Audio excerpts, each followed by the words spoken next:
Raipur range के IG Amrish Kumar Mishra ने 1.25 करोड़ की 25 बड़ी चोरियों के आरोपियों को मीडिया के सामने पेश करते हुए बड़ा खुलासा किया। उन्होंने चोरी करने वालों और चोरी का माल खरीदने वालों पर भी शिकंजा कसने की बात कही। चोरी के गहने खरीदने और गिरवी रखने की आड़ में अपराधियों का साथ देने वाले 3 ज्वेलर्स को भी पुलिस ने गिरफ्तार किया है। इसके साथ ही उन्होंने वित्तीय संस्थानों जैसे कि jewellers, Manappuram finance, Muthoot finance सहित अन्य गोल्ड लोन देने वालों को भी चेतावनी दी है कि बिना बिल के गहने गिरवी रखने पर आपराधिक प्रकरण दर्ज किए जाएंगे। हमने देखा कि ड्यू डिलिजेंस नाम की कोई चीज़ नहीं है, या जानते हुए कि चोरी का माल है। रजिस्टर में हिसाब किताब दिख रहा है, क्या रेट पे आप खरीद रहे हैं, यह अत्यंत आपत्तिजनक है। तो आप सबके माध्यम से ये भी संदेश है कि सराफा एसोसिएशन, सराफा की जो दुकान है, इसको गंभीरता से लें, क्योंकि वो ऐसे खरीदारी करते रहेंगे तो चोरियां नहीं। रायपुर पुलिस को, क्राइम ब्रांच को और थानों की संयुक्त जो टीम चोरियों को निकालने में लगी हुई थी, उसको बड़ी सफलता हाथ लगी है। हमारे पास जो रिकॉर्ड है अभी 25 चोरियां जो मार्च से लेकर सितंबर तक विभिन्न थाना क्षेत्रों में हुई है। 25 चोरियां इस गैंग के द्वारा की गई। 25 चोरियों की कुल मसरूका की बात करें तो करीब 1 करोड़ 20 लाख के आसपास का मसरूका होता है। 3-4 खास बातें जो इस गैंग से संबंधित हैं और इस कार्रवाई से संबंधित है, मैं उनको बताता हूँ, फिर आप प्रश्न पूछ सकते हैं। पहला, ये पूरा स्थानीय गैंग था। ज्यादातर लोग इसमें मुंगेली के रहने वाले हैं, और जैसा कि क्राइम ब्रांच के अधिकारी लोग बता रहे हैं कि संभवतः 6-7 महीनों तक एक स्थानीय गैंग 25 चोरी कर पाया और पकड़ा नहीं गया। शायद इन लोगों के अनुभव में पहली बार हुआ। दूसरा, काफी सोफिस्टिकेटेड था, जिसमें से एक आदमी केवल पुराना जेल गया हुआ है। उसने आके अपने गैंग को ट्रेन किया, क्या क्या प्रिकॉशंस लेने हैं, ग्लव्स लगाने हैं, किस तरह से गहती का इस्तेमाल करना है, कैसे मजबूत से मजबूत दरवाजा टूट जाए, उस टेक्निक का इस्तेमाल किया। उसने अपने गैंग को ट्रेन किया और उस आधार पे पिछले 6-7 महीनों से ये चोरियां करते आ रहे हैं। तीसरी खास बात, इनके मॉडस ऑपरेंडाई में इनके द्वारा रेकी नहीं की जाती थी। विश्वास रखते थे सीधे अटैक करने में, जितना भी मिले सामान, ये उसके चक्कर में नहीं थे, ये रेकी कभी नहीं करते थे। अगली खास बात, 3 ज्वेलर्स को हम लोगों ने गिरफ्तार किया है जो चोरी का माल खरीदते थे। सामान्यतया यह प्रक्रिया रुक जाती है यहाँ पर कि माल बरामद करा दें, लेकिन स्पष्ट साक्ष्य हैं कि ये लोग जानते हुए, जानबूझकर ये चोरी का माल है खरीदते हैं। ये 2 चीजों से प्रमाणित होता है। पहला, रेट इन्होंने 20% करीब दिया है।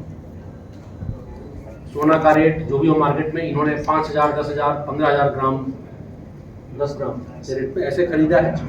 दूसरा, हालांकि ये क्लेम करते हैं कि हमने इसको गिरवी के लिए रखा था, लेकिन गला दिया गया है सामान। तो ये जो आपके पास उपलब्ध है सामान, ये वो सामान है जो गला नहीं था। बाकी सामान गले हुए हैं, उनके लिए रिमांड लेकर रिकवरी करने की प्रक्रिया की जाएगी। अभी हमारे पास जो सामान है केवल 30 लाख का है करीब। जी, एक ज्वेलर्स रायपुर के हैं और 2 मुंगेली के, मुंगेली जिले के, उसमें अलग अलग गांव हैं, तकतपुर के और एक सोनारपाड़ा वहाँ। इनके इसके अतिरिक्त 2 और चीजें सामने आई हैं। प्रतिष्ठित वित्तीय संस्थाएं जो हैं वो बिना बिल के, उनको मॉर्गेज नहीं लेना चाहिए गोल्ड, बट ऐसे जैसा इनके द्वारा बताया जा रहा है उसके संबंध में जांच जारी है। रिमांड पर हम लोग आगे जाएंगे कि प्रतिष्ठित संस्थाओं ने भी गोल्ड मॉर्गेज लेके पैसा दिया है, बट कोई बिल नहीं दिया है। अगर ऐसा सही पाया जाता है तो भी आरोपी बनाए जाएंगे। 2-3 संस्थागत कमियां भी सामने आई। इनमें से 2 लोग ऐसे हैं जो रायपुर के औद्योगिक क्षेत्रों में सिक्योरिटी गार्ड के तौर पर नौकरी की है, कुछ दिन कुछ महीने, कोई किसी ने 1 महीना, किसी ने 1.5 महीना, किसी ने 15 दिन। उनमें से रिकॉर्डेड चोर भी है, बट पुलिस वेरिफिकेशन उनके द्वारा नहीं कराया गया। क्योंकि ये संस्थागत कमी है, इसलिए उसको दूर करने के लिए प्रयास भी हमारी चर्चा हुई आज इस घटना के निकलने के बाद कि हम लोग क्या सिस्टम बना सकते हैं। सिस्टम जो हम लोगों ने सोचा है कि हम लोग एक वन स्टॉप सेंटर बनाएंगे यहाँ पे कंट्रोल रूम में, डीएसबी में, जिसमें जो भी औद्योगिक इकाई या कोई पेटी कॉन्ट्रैक्टर या कोई भी किसी बाहरी आदमी को इंगेज करना चाह रहा है और वो क्विक चेक चाह रहा है, अगर पुलिस वेरिफिकेशन तो लंबी प्रक्रिया है, वहाँ पे पता करना, थाने से पता करना, बट क्विक चेक जो है डेटा के आधार पे, ICJS में डेटा है, ऑनलाइन डेटा अवेलेबल है। हम लोग ये फैसिलिटी आरंभ कर रहे हैं कल से कि कोई क्विक चेक चाह रहा है किसी को इंगेज करने के पहले काम में, तो क्विक चेक हमारे ICJS सिस्टम से करा दें, क्योंकि उसका एक्सेस पब्लिक के पास नहीं है, पुलिस के पास है।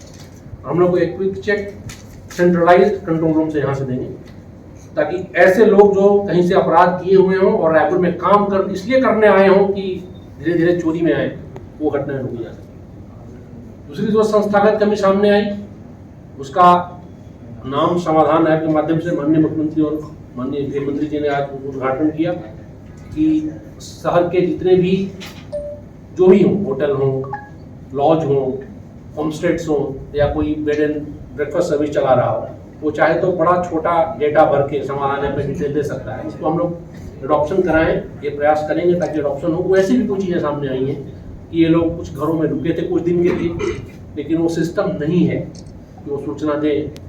और हकीकत की बात ये भी है कि अगर वो थाने पे सूचना भी देते हैं तो इतना जल्दी वेरिफिकेशन करना संभव नहीं है, उस थाने को भेजना, वहाँ से डेटा मंगाना। बट ICJS से उसका सोल्यूशन है शॉर्ट चेक, जिसको मैं बार बार बोल रहा हूँ। तो हम लोग कोशिश करेंगे। दो संस्थागत कमियाँ वो सामने।